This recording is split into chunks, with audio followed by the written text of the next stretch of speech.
You are now tuned into the DFPN, the Dat Feelin' Podcast Network. The following introduction has been paid for by the Dat Feelin' Podcast Network. This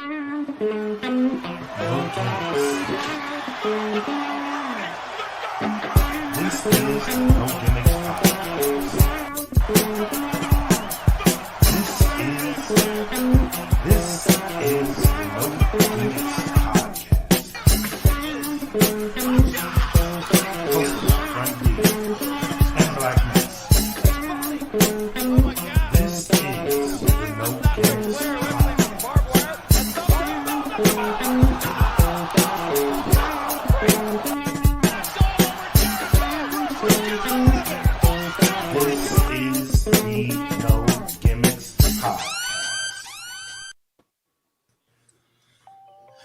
Yo, what is up, everybody? Welcome back to another episode of the No Gimmicks Podcast right here on the DFPN. Before we get started, man, we got a good show for y'all tonight. We gonna rehash AEW Dynamite. We got some shit to talk about with that one. Also, there was a bomb dropped, a couple bombs dropped this week.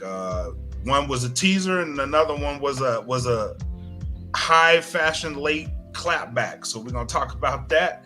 And is Adam Cole a free agent? But before we get into that, man, let's go shout out the sponsors. Shout out to the Plugs Earbuds. Go to www.gettheplugs.com. Enter in code DFPN10 for a 10% discount. Also, shout out to Audio Swim because they pumping my music out in Africa. I appreciate y'all for that shit. And shout out to Premier Element UAE. Also, subscribe to the Bandcamp, datfelon.bandcamp.com. Join us. This episode will be ad-free on the Patreon, and we will be doing a giveaway on the Patreon at the end of the month. So go to that link right there, www.patreon.com/datfelonpodcast. Get in on all the action. And finally, we do have our merch over at the Teespring. So go to teespring.com, or now it's spring.com, and search for Dat Feelin' Podcast. Get up on all of our merch because we got a crap ton of it. Support the brand. Now, Frank D. Blak Makk. Fabulous Frankie D. That's right.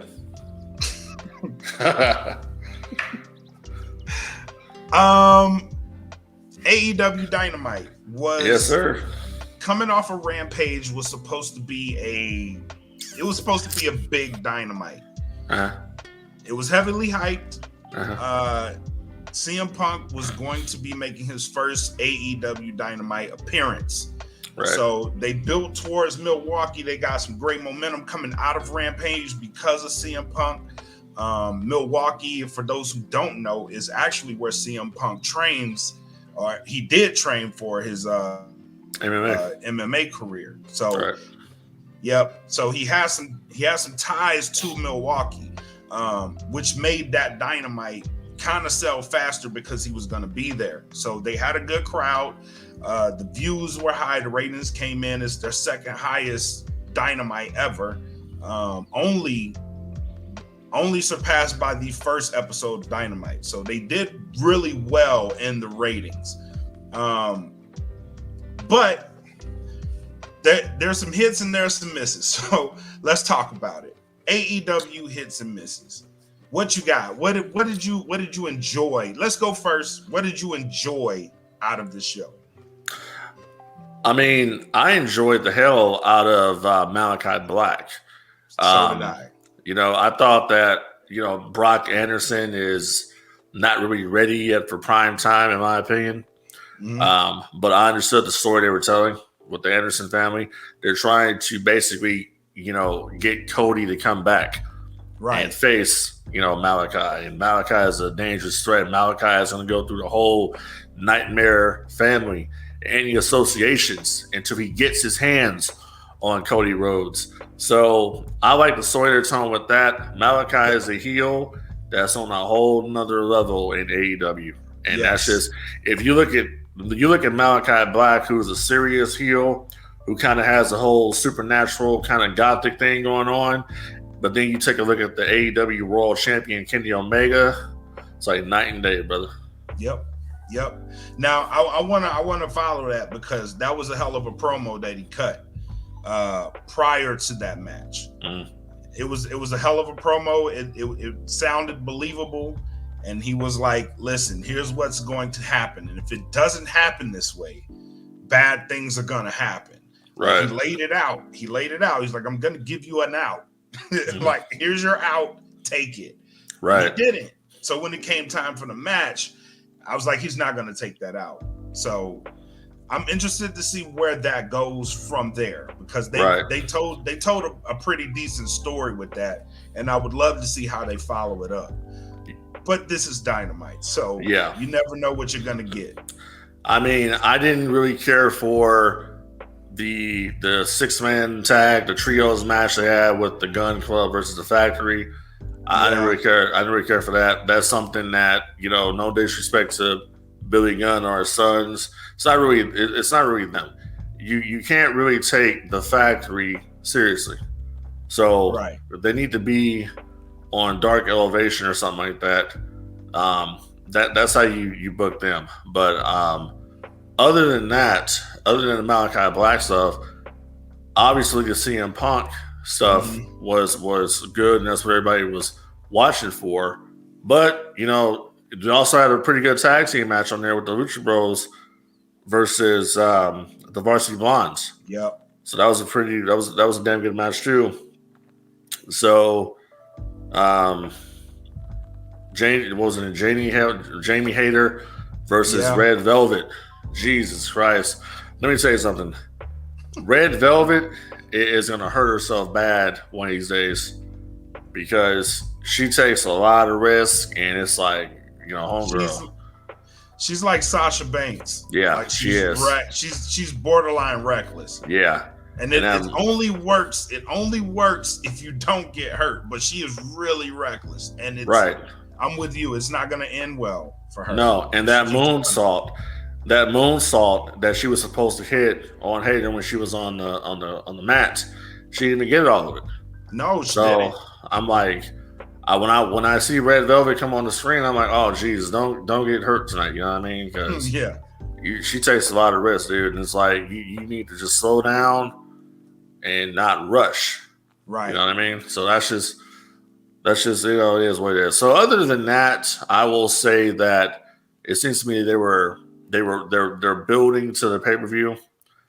But my thing is like, okay, you got the Murder Hawk back there, ready to go. You got him ready to go. You got Powerhouse Hobbs back there ready to go. Okay. You got Miro, who is a TNT champion, ready to go. He cuts a promo one week, he's off TV the next. Then he has a match. And I'm like, Miro should be pushed as a dominant monster that he is. I'm digging the gimmick, God's favorite champion. I'm digging. Oh, hell yeah. So, I love it. It's perfect. You need to push this guy. Yeah. So that's just... He is a TNT champion. So anytime you're on TNT, I would love to see him dominating on TNT because... it's just like, I mean, the TNT champion to me is no different than the television champion back in the day for WCW. When he used to defend the title on TV, that was what it's for. So he should be on every show that they have. Right. But I have to tell you, Makk here, I watch Dynamite, and then I watch Rampage, and I'm kind of digging Rampage more because Rampage is only an hour. I was going to say that. You know what I mean? And it doesn't have all the filler that you need for Dynamite. Dynamite, yeah. It goes right to it. Yep, it doesn't. And I was going to say that too. I am feeling like it's something, and I don't know if it's the CM Punk effect, but I am feeling Dynamite. I was feeling the first show, but last week was like I'm still on that high from last week. So I kind of went into Dynamite expecting like that high to continue, and some of it wasn't there for me the whole show. I will admit that some of it wasn't there for me. Though I will say Dynamite wasn't a terrible show. It was just I was wanting more because I was on that high from last week with the return of CM Punk, and how good that 1 hour show was after he came out, because that was a damn good 1 hour show. So I was expecting Dynamite. I needed hard hitting, and I didn't necessarily get that all night. You know, it's funny. I didn't get that either. It was basically the show had its moments. It was not a terrible show by any means. No, it's just I wish that they would, tell more compelling stories, stronger stories here. Give the fans something to bite, into, just crave into. You know what I mean? Like, you came off of everybody's talking, everybody's watching the product right now, and you got to change. It's supposed to be the new era of AEW. Put your foot on the gas and keep it there. Yeah, it's like it's supposed to be the new era of AEW, but it's the same thing that we saw before CM Punk arrived. You know what I mean? Right. So they need to work on that. I think it's a work. Look, AEW hasn't been around that long. It's still a work in progress. They're gonna get there, but we're gonna have to stop making excuses for AEW, because we don't make excuses for WWE. Right. When WWE messes up, we're quick to go out there and say, they screwed this up, they screwed that up. So the logic would apply here to AEW. But I'm willing to see what they have here. I believe in Tony Khan. I believe in what he's trying to do, and what his brand. So, and like I said before, the most fun that I've ever had at a wrestling show is when I went to Fyter Fest night 1, last month in Austin, Texas. That was, the best show. I mean, you go to an AEW show versus that WWE show, it's like night and day, bro. Very much. And I wanna say too, like, it speaks volumes about Tony Khan when the wrestlers themselves are like giving him high praise. You know what I mean? Like, they're like, he believes in what he's doing. He's laid out a plan, and he's throwing it out there for him. And I believe when Punk said that, when the crowd started chanting yes, which we'll get to that in a minute, like, it was okay. You know what I mean? Like, it's okay. Like, it's the worst kept secret. Is he coming or is he not? You know what I mean? And just doing stuff like that and being like, okay, cool. You know what I mean? And the post Rampage media scrum, they actually said a lot of shit in that media scrum. Yeah. Like, a lot of things that I weren't expecting. Like, they've been talking to Punk since 2018, before AEW was even mentioned as a brand, as a company. They had been talking to Punk then. I thought that was really surprising. And it makes me wonder, like, how long have they actually had this on the burner, and who all are they going after? Because if they're building like that, if they've been building since then, what's coming is probably going to blow everybody away. Well, I mean, to me, honestly, you need to take this momentum that you have, and you need to keep it going. Like I said before, on our last show we did, is Punk will bring in the viewers. It's up to AEW to maintain and retain those viewers, to get them to come back for next week's show. Correct. And I don't know, man. It's like, I was, chatting with a couple people last night, and they were like, I try to give it a chance. I can't take their wrestlers seriously. Mm-hmm. And I get where they're going with that, because a lot of it is just foolishness. It's like, bring the best that you have to TV. You're not gonna conquer WWE. You're not gonna conquer the 800-pound gorilla. You know what I mean? Don't even step to it. You're not. That's a brand. That's when people are silly when they say, "Oh, AEW is going to put WWE out of business." That's never going to happen. It's never going to happen. That's a behemoth, bro. That's a behemoth. It's established. You gotta have firepower. Exactly. It's established. AEW continues on the trajectory of what they're doing, and they will be successful. Okay, they have working relationships right now with Impact Wrestling, AAA. They have a relationship with NWA. They have a relationship with New Japan. You give the fans what they want. You got this big group, the Elite. Okay, what do you do with the Elite? What would Frank D if I'm with Tony Khan, and Tony Khan has me there in creative, and he says, "Hey, hey Frank, what do you want to do with the elite here? What can we do?" It's very simple. Blood and guts. You got the elite. You're bringing the Bullet Club. Yep. New Japan. You bring them in. That's what you do. That's what you do. That will sell tickets. But guess what, Tony? We're not going to do this on Dynamite.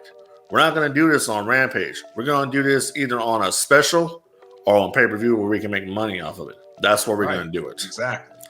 Okay, we don't want to make the mistakes that WCW did when they put on Hogan versus Goldberg on Nitro for free. We don't want to do that. Yeah, we don't want to do that. Okay, so it's like okay, you have CM Punk there. Okay, who's going to go over with CM Punk versus Darby Allin? You have to put Punk over in that match. Darby Allin losing to CM Punk is not going to hurt Darby Allin. Darby Allin is I've been playing this in my head, right? I've been playing this in my head. Like, who goes over in that match? Right. And if the other person goes over, how can you help the other person stop? Right? Yeah. So off the top of my head, I said, there's no way CM Punk doesn't go over in this match. Right. It can't happen. I was there. I've been changing my tune as of late because I'm looking at Punk and I'm seeing him say, I want to help these guys. And I think Punk is unselfish enough in that situation that he may actually allow Darby Allin to go over. I don't agree with that philosophy at all because what it does is you kill it. You kill yourself at that point. I know that. You know what I mean? But it's like if you listen to Jim Cornette, and Jim Cornette will tell you. I mean, Jim Cornette, we know that Jim Cornette is very biased and in his hatred for AEW. But he says a lot of stuff that makes sense. And one of the things that he says that makes sense is you have a guy like Christian Cage come in, or Andrade El Idolo come in and have competitive matches when they don't need to come in and have competitive matches. They need to come in and have squash matches. They need to be getting over. Right. There's no reason in this situation where Darby Allin needs to beat CM Punk at this point in the game. CM Punk is going to be there to work with the MJFs. Okay, he's going to be there to work with the Malachi Blacks. Eventually, you got a bunch of matches. You got a bunch of matches there that you do. But bro, and it's like at the same time, let's fast forward a little bit. You bring in Bryan Danielson. Who's Bryan Danielson going to work with? You can do Bryan Danielson versus Omega. You can do Bryan Danielson versus a Christian Cage. You can do Bryan Danielson versus a Frankie Kazarian. You can do Bryan Danielson versus MJF. You can do Bryan Danielson versus a Malachi Black. You can do Bryan Danielson versus Cody Rhodes. You got a bunch of people that he can work with. So many matches. You bring in Adam Cole. Who Adam Cole going to work with? You can put Adam Cole versus CM Punk. That's going to sell. You bring in Bray Wyatt. Who Bray Wyatt's going to work with? You bring him in. You bring him in. Malachi Black is the number one right now I'm looking at. But also you got Matt Hardy, and Matt Hardy can be involved in this situation as well. So you have so many different people that you can work with. So one of my low points last night was actually the Dark Order. I did not like that segment. I don't know what they're doing with the Dark Order. I didn't get that. I have a theory. Okay. I have a theory that they're going to bring in a new Exalted One. Only one guy can get this group back together and get it together the way Brody Lee would have wanted it. Because you saw the way Evil Uno was talking. Like he was talking like the old, heel. Uno. And it's like I'm kind of thinking like, okay, if you go with your theory of them bringing in a new Exalted One, I mean, would the Exalted One be a Bray Wyatt? Would the Exalted One be a revamped new version of Hangman Page? Could be. You go one or two ways, and it'll make perfect sense. Yeah. They don't want to give up on the Dark Order yet. So. No, they don't. And that's what I didn't like about it. I was like, I don't like that they're going this angle. But if the payoff is you bring in a Bray Wyatt to lead the Dark Order, I'm in. Yeah. I'm all the way in. Well, we'll see what happens. I mean, we got till October. So we'll see what happens. His 90-day no compete is up in October, so we shall see what happens. And if he comes in, I mean, hell, CM Punk had on his shoes, man. He had Bray Wyatt on one shoe, and then he had Adam Cole on the other one. So there you go. He did, didn't he? Yeah. So yes, he did. He did. All right. So with that, let's talk about Punk's teaser. Right. He took full advantage, by the way. Sure did. And the way he did it was, he thought about it for a second. He's like, should I do this? Should I do this shit? Yeah, and he went there and did it. Yeah, he went there. And you can see on his face, he was like, "Oh fuck." Right. I did it. I did it. He's like, that's another guy's shtick, and you just have to be a little bit patient. And they went ape shit. Yep. So is it confirmation? I think it's confirmation. I mean, we already know. And it's like, they're not. That's one thing I will say about AEW is that they're not insulting our intelligence. We already know what's up. And we already knew that Punk was coming. And guess what? They still blew the fucking roof off the damn place. It was still one of the greatest moments. Exactly. So it didn't matter. So, sometimes you like to be surprised. Sometimes, you don't want to be surprised. And I'm like, I'm in the middle. I don't want to be surprised, but it's like I like to be in the know. You know what, Punk? You know what made Punk's return so special is the fact that no one was really sure. Like the rumors were there. It was all on the surface, but no one was really sure. Like they're going to Chicago. It's his hometown, but no one's really sure. We've heard the rumors that yes, he was supposed to go. No, he didn't come.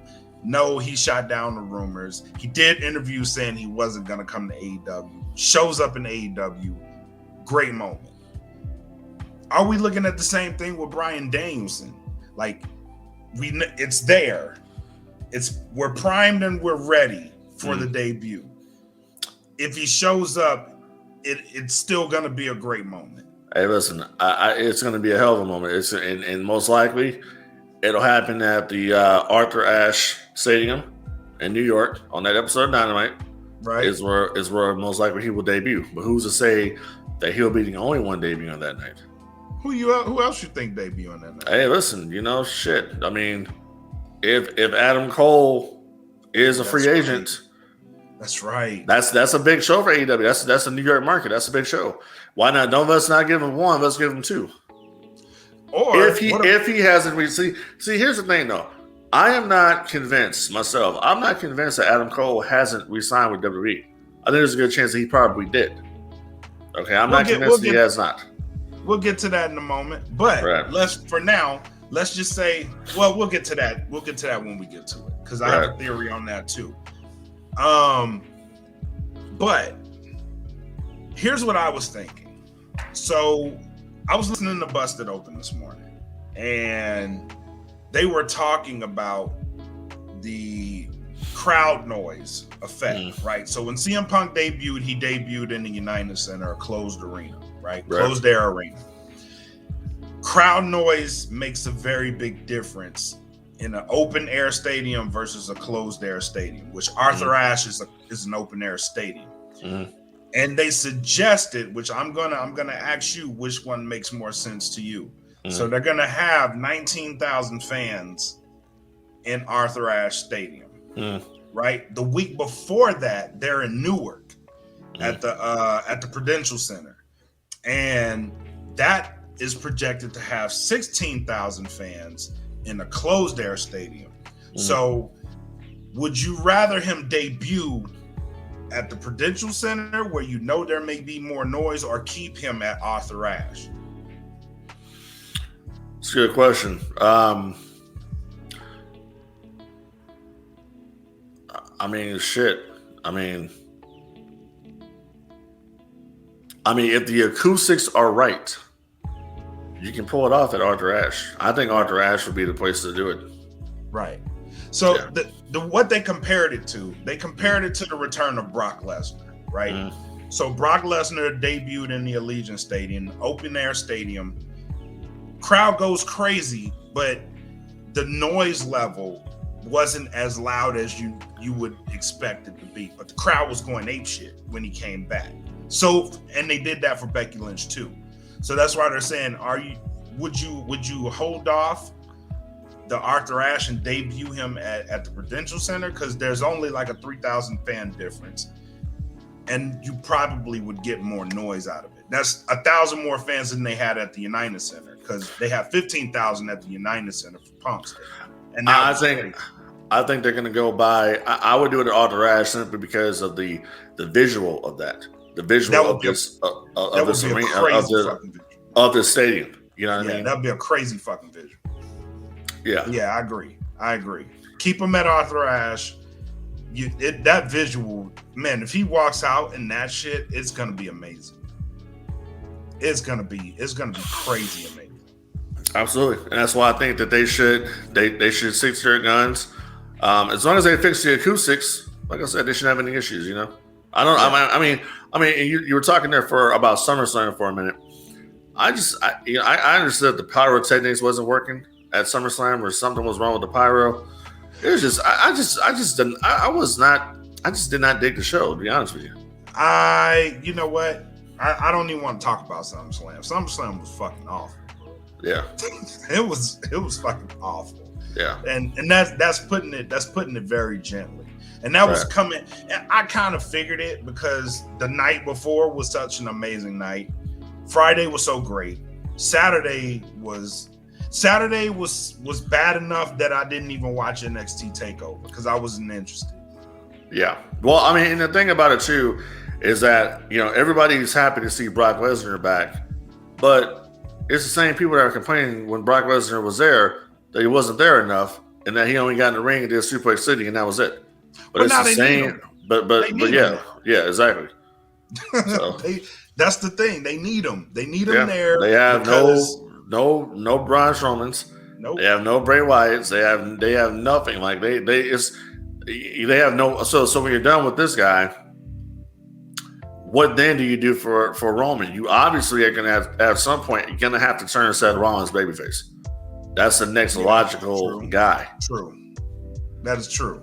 You will have to turn him babyface. Yeah, eventually. And then you're going to have more problems because you don't have enough strong heels. Well, speaking of strong heels, okay, so now all of a sudden rumor has it that Becky Lynch moving forward is going to be a heel. And I'm going to tell you right now, I'm not, it's like somebody said with CM Punk, it's like, oh, well, I just don't understand the hype about CM Punk. I don't understand the hype about Becky Lynch. I never have. I don't get it. I don't like the man shtick. I don't like any of it. I think it's all garbage. That's what it was. Yeah, it's garbage. Yeah, it's just garbage. It's like, okay, you got over because you turned on Charlotte and it didn't work, and then Nia Jax bust you open, and everybody went go crazy because you got busted open and you bled. So different than Britt Baker getting busted open on Dynamite. So I don't understand the hype. Out of the two, Brits is cooler. Well, yeah. I mean, I don't understand. I'm just saying I don't understand the hype. I don't get it. And it's like they're expecting her. She's gonna be the top female heel on SmackDown to carry that shit. I don't see it happening, bro. No. And I especially, you know what turned me off on SummerSlam period? The fact that she beat Bianca Belair. Well, apparently that was the point. That was the story that they were trying to tell. Is that she's a heel. Story. It was a heel. She's a heel because that's why she did that.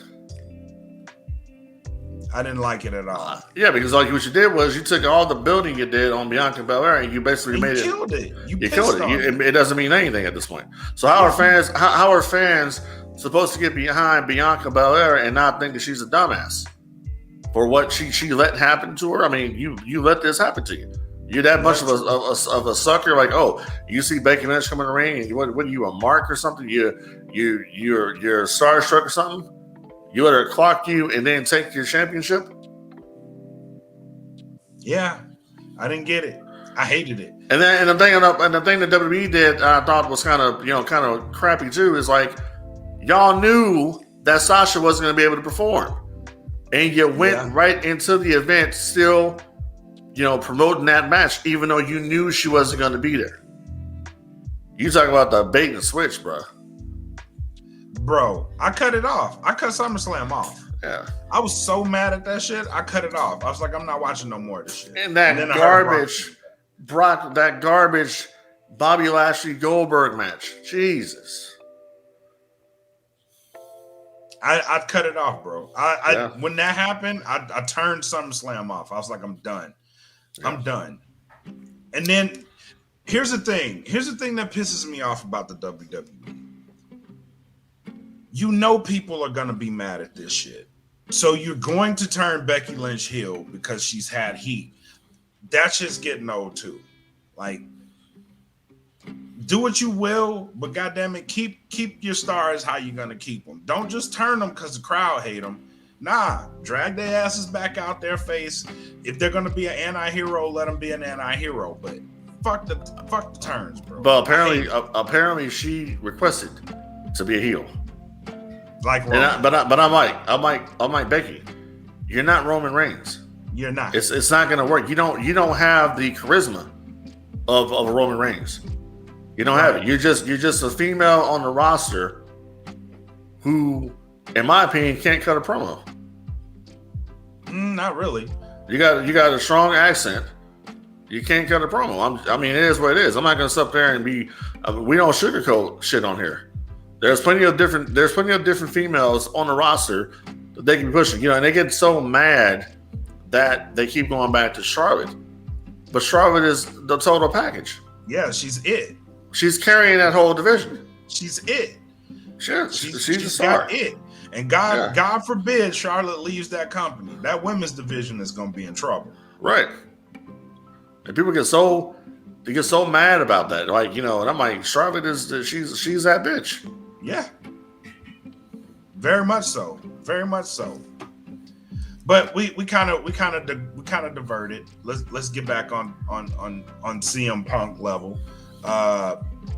Newsworthy event this week. Actually, was it today that this happened? Today or yesterday? We had two newsworthy events because Booker T also had an issue. Oh yes, he did. With Punk's promo from Rampage, and I'm like, all of a sudden now all the CM Punk haters are coming out of woodwork. And then Booker got to the point where he got so much backlash that Booker actually had to delete the video. And now Booker put up a new video discussing the backlash. And I'm like, I don't even want to listen to this shit. Because you remember, like they said, you remember who he is, who he works for. And then you have R-Truth up here. And I got no issue with R-Truth. But yeah, R-Truth is normally a nice guy. When it came out, I was like, he trolling. Because this is a response to a 2014 interview that CM Punk did on what made him actually leave the WWE. And I'm like, dude, you waiting like 7 years to. That's what I'm saying. You come out now. You come out now and say some shit about something CM Punk probably don't even give a shit about anymore.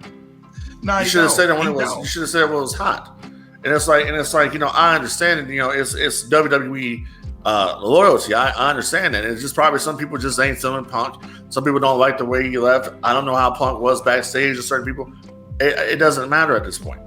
You know what I mean? But it's like, bro, y'all come out the woodwork and you just start flapping your gums, running your mouth about Punk. It's very suspect to me. The timing was suspect. So. Very much so. And mostly who's doing it.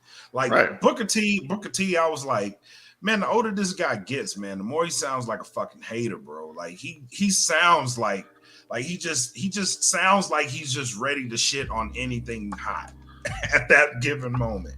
Right. Because he has nothing, he really is coming out like he doesn't really have too much positive shit to say. Like, especially when people leave for AEW. He's been on, it's a trend with him. R-Truth just kind of caught me off guard because I was like, dude, that's way late to be saying some shit. Like, I think you're trolling. That's what made me think. Well, like I said before, Booker is still getting that WWE paycheck. Yeah. and he's gonna go out there. I mean, it is what it is. You know, Booker T is no different than you and I, except Booker T is a former world heavyweight champion, true, multiple time champion, been in the ring, took bumps, whatever. But he has an opinion just like we have an opinion, and I don't particularly agree with his opinion. What was Punk supposed to say? The guy waited 7 years. He came out there. What was he supposed to say? I don't know. Punk told you he's got time to say what he has to say. You wanted him to get everything out on that one episode of Rampage and one night. You wanted to be done. He has an hour. He has like 10 minutes out of an hour to get this shit off his chest. Exactly.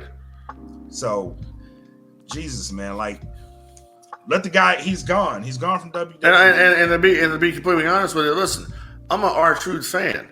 Me too. But for Truth to come out and say that him and Miz were more over than CM Punk was, bro, what the fuck are you smoking on? No, you weren't. I saw that. I remember Awesome Truth.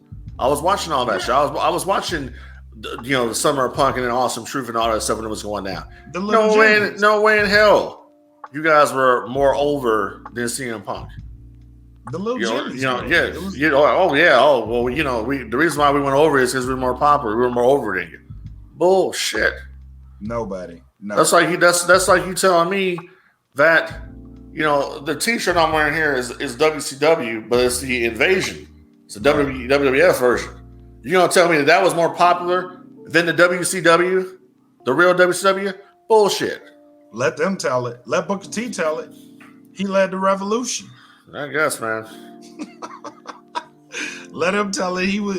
And the thing about it is, like, I ain't got no problem with Booker because me and my friend there, we interviewed Booker on our podcast. I got no problem with Booker T. No. It's just you need to he's reckless with his mouth. Very much, and it's like come on, dog. Like and I love Booker. Like he's one of the greatest tag teams in my eyes is the Harlem Heat. And Booker had a lot to do with that shit. So, right.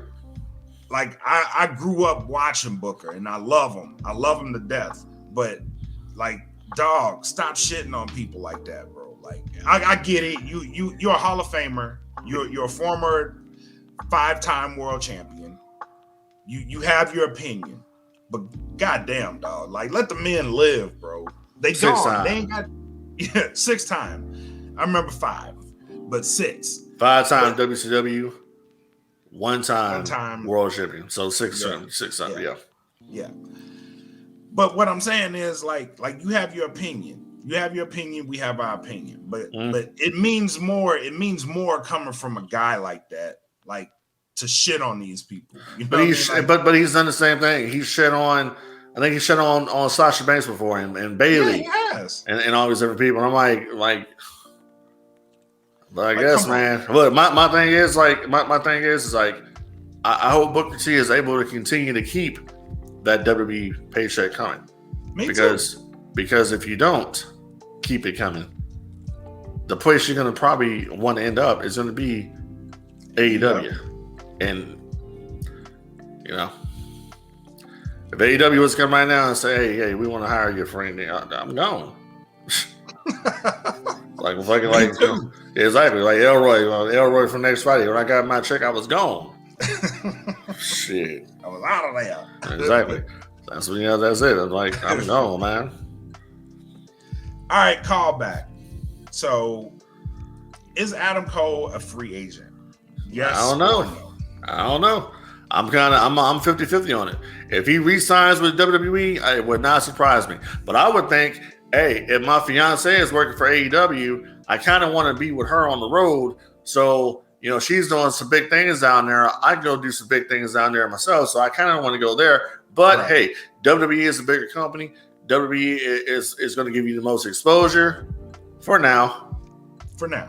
So which one are you going to go with? If it was a personal choice for me, I'm going AEW. I'm going AEW. Yeah, all the way. There were some interesting things that happened after his match at NXT TakeOver too. Yeah.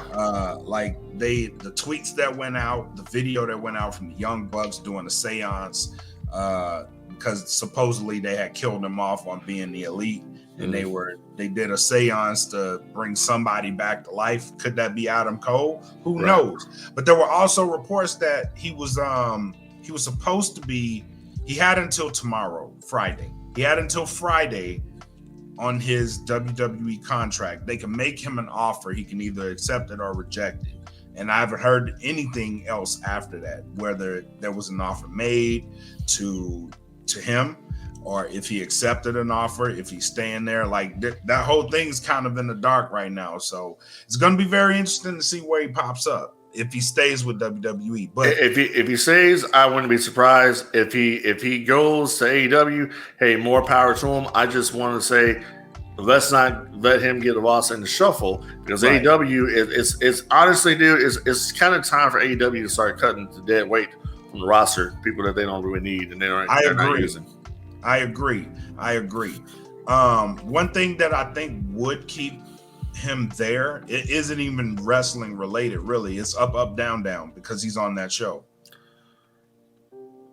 I think that's pretty much, bruh. I don't give a shit about no up, down.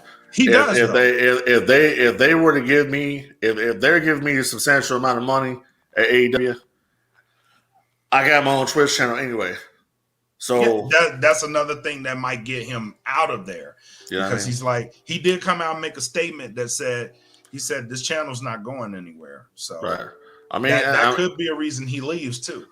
Yeah, because I mean, I thought WWE was wanting to go after third party things like that, as far as the Twitches go and all these different streaming services. So listen, if the guy goes down there, more power to him. If he doesn't, it doesn't really matter. He'll be one of the ones that's on the main roster that gets lost in the shuffle. And I have to say, a lot of people have been kind of dogging the Karrion Kross's new look. I actually like it. You like that shit? Yeah, I like it. That's because you like Demolition. He looks like a fucking Demolition. Hey, speaking of, my Demolition autograph in the back right there. Yeah, I saw that. Exactly. Here comes the axe. Here comes the smasher. That's why you're high on Karrion Kross right now. I like his look, man. I'm because you can do something with that. That's marketable. Because he looks like some kind of gladiator or some shit. He looks like he's in a fucking Running Man with Arnold Schwarzenegger. Hey. So whatever they make money on, whatever they can make a profit on, he can be marketed, and that's where they're gonna go.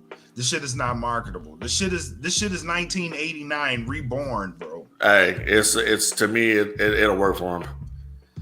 I'm not digging. It's too early to tell. No, it's not. It's not. As soon as he came out, I went on Facebook. I was like, "Hey, look, man, they made him an honorary Demolition." Hey, I saw that, and I'm like, dude, it's gonna work out for him. No, it's not. You can take it seriously. No, it's not. They're gonna fucking cut him, bro. Cut him for what? For them giving him a bad gimmick? Yes, they're gonna give him a terrible gimmick and then cut him. Nah, just wait till Scarlett comes in. She's not coming. She ain't there yet. Nah, she's coming. No, she ain't. Yeah, she is. No, she's not, bro. You're gonna have a whole stable. It's not gonna be for Karrion Kross. Who's gonna be in the stable with Karrion Kross? Hey, bro. First of all, if that's his woman in real life, she's gonna be with him. No, she's not. Bullshit. No, she's not. It's gonna go the way of Rusev. That's how this is gonna go. History has taught us one thing about couples in WWE: they don't last long. Well, I guess we'll see what happens then, won't we? This goes all the way back to Macho, bro. I know. Couples don't last long. Hey, but Macho Man, he was on a whole nother different level. But that's a whole different podcast. Yeah, true. Shit. True. All right, man. Final thoughts. What you got? Nothing much. It's just AEW just needs to just fix the stuff that really drags down the show. It just really makes it look Bush League. We need to stop seeing so much of the people that don't need to be on Dynamite. Dynamite is supposed to be your big show. Rampage. Put it like this: Dynamite is Nitro. Rampage is Thunder. Okay. Dark Elevation and Dark, those are your WCW Saturday nights and your WCW Pros or your WCW Worldwide, whatever. Those are those shows. Put the people that need work on those shows. Bring the best that you have on to television on Dynamite and Rampage. That's what you do. Yeah. Otherwise, you can have CM Punk, Bray Wyatt, Braun Strowman, Adam Cole, everybody. the Bullet Club. You have everybody in there. And And ain't have a gonna give a crap shit. show. Yep. Yep, And no one will give a shit. Show. Exactly. So, Yep. like I said, we'll see what happens with it coming up. But I'm actually looking forward to watching All Out to see what goes down. Me too. I think All Out's going to be a good pay-per-view. They got some good matches for it. With AEW Dynamite, I would love to see AEW as a whole. Just put your foot on the gas and keep that shit there. Like, you have all the momentum swung your way. Friday, August 20th. It swung your way. Keep that shit. Put your foot on their neck and stay there because you have the pressure. Apply that shit. Exactly. That's what I would say. And it wouldn't hurt. It wouldn't hurt. They were looking for, it was a position that they had that was going to be out of California, out of Burbank. It was to oversee scripts and all these different things with the network and all that. And I'm like, the perfect person I could think of for that job is Eric Bischoff. Yeah,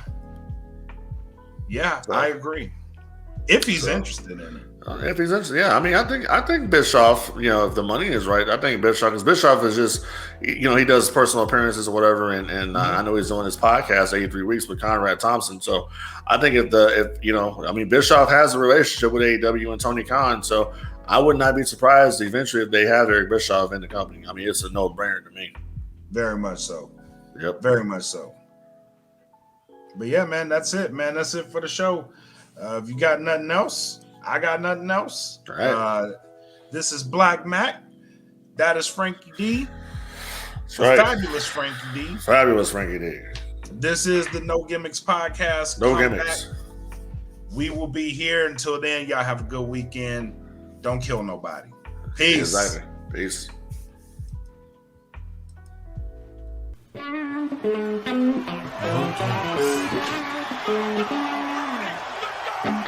This is No Gimmicks podcast.